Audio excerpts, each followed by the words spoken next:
You told me once that Ed Toohey was a great guy, and he was always trying to get more of the money that the department was generating, back to the department for education and research. Tell me just a little bit about Ed's efforts in that regard. Well, Ed was a very conscientious anesthesiologist. He trained here at Rochester. He was the first person to receive a Master of Science degree in anesthesiology.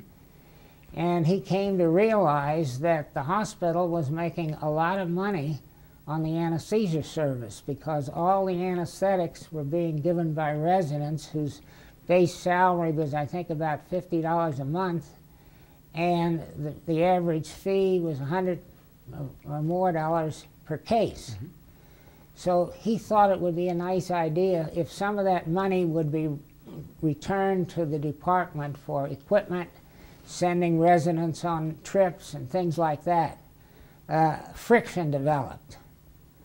And he ended up resigning his post on the 20th of November, 1951. Uh-huh. And that's tough, because you came to Georgetown to work with Dr. Toohey. I went to work with Dr. Toohey. I was enrolled in the Master of Science in Anesthesiology program, and the whole thing just overnight disappeared. And he's gone. So what'd you do then? Well, I and all the other residents resigned and found good openings in various other parts of the country.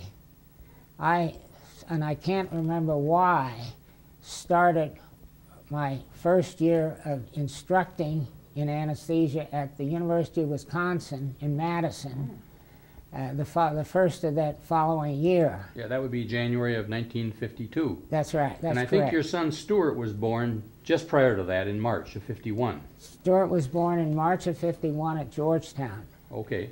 So then now you're on the staff as an instructor at University of Wisconsin. Yes, and Noel Gillespie and Sidney Orth and Milton Marmer. No, I'm sorry, no. Well, I got a mental blank. A couple of the others, staff members. And as I recall, you were writing some papers now, or some books. Was your academic career getting in high gear at Wisconsin? Well, when I was in Memphis, at Georgetown, I wrote a paper on 1,200 cases of general anesthesia with sorbitol sodium. Mm-hmm. And then I wrote some other papers, and I got interested in monitoring, and we wrote a book on instrumentation in anesthesia. Was that in Wisconsin? I started that no, I guess I did that at my next stop at UCLA. Right, because after Wisconsin, then you went to UCLA in California. Now, the interesting thing was that after my first year in Wisconsin, they decided to send us up here to look at cardiac anesthesia. The Mayo Clinic. I stopped at the Mayo Clinic for a couple of days, and we stopped at the University of Minnesota. And the fascinating thing was that we stayed at the Kaler Hotel when we were here, and this was 52 or 53. And the top floors of the Kaler Hotel had closed operating suites. They had been operating up there with light coming in from these big windows.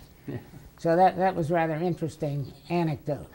And in UCLA, I recall you've mentioned to me that you've got very interested in, you were interested in electronics and instrumentation, but also hypnosis. I had a resident who was a good hypnotic subject, and he hypnotized me deeply and taught me something about the technique. And I joined the American Society of Clinical Hypnosis, and I was using it and anesthetized several patients for operative procedures.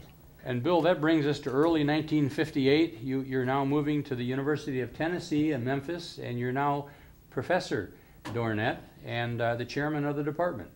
That's right. What was that like? I'd heard about this opening from several people out there, and I investigated it, and it looked interesting. So we moved to Memphis and bought a house and found schooling for our 2 children. And I started with no residents, but with a lot of competent nurse anesthetists. And you were starting to write articles in books more now, I think, in Tennessee. Because as I look at your CV, I see quite a bit of activity coming out of Memphis. Well, it was fortunate that I had a competent secretary, and that helps considerably. And in those days, there were no computers, so I did everything by dictation, and occasionally I would handwrite it longhand, and they could type it up. Bill, I noticed on your CV that in 1963 you were the president of the Tennessee Society of Anesthesiologists, and you were the chair of a fair number of ASA committees. I'm seeing Committee on Hospital Planning for the ASA, Chairman the Technical Committee of Hypobaric Systems of the National Fire Prevention Association. And around the same time, you were the chair of the Section of Clinical Care for the American Society of Anesthesiologists. And in 1969, you were the chair of the Bylaws Committee of the ASA. Well, so how did you get all these interests? That must be added. When I left Tennessee and went to Cincinnati, I enrolled in the University of Cincinnati College of Law. Several lawyers in Memphis had interested me in testifying and involved me in testifying on anesthesia cases on their behalf. So I decided to go to law school, and fortunately, when I reached Cincinnati, there was an opening in the VA hospital as the chief. Now, the Veterans Administration hospitals that are associated with medical schools are called Dean's Committee hospitals. And the Cincinnati VA hospital was a Dean's Committee hospital, which meant that the MD faculty was part of the faculty of the College of Medicine. So I had a position in an associate professorship in anesthesiology at the College of Medicine, which made me eligible as a faculty member for free tuition in law school. So I spent 3 years in law school for a total of $60 in activity fees. Wonderful. And I was the first person ever to get both MD and JD from the University of Cincinnati. Great. What year did you get your JD? 1969. 1969. And at that point, I was active in the Bar Association and became interested in a lot of medical legal issues. How about the Fire Prevention Association? How did you get someone in 1965 suggested, I guess I had friends anesthesiologists, suggested that I be appointed to committees of the National Fire Protection Association.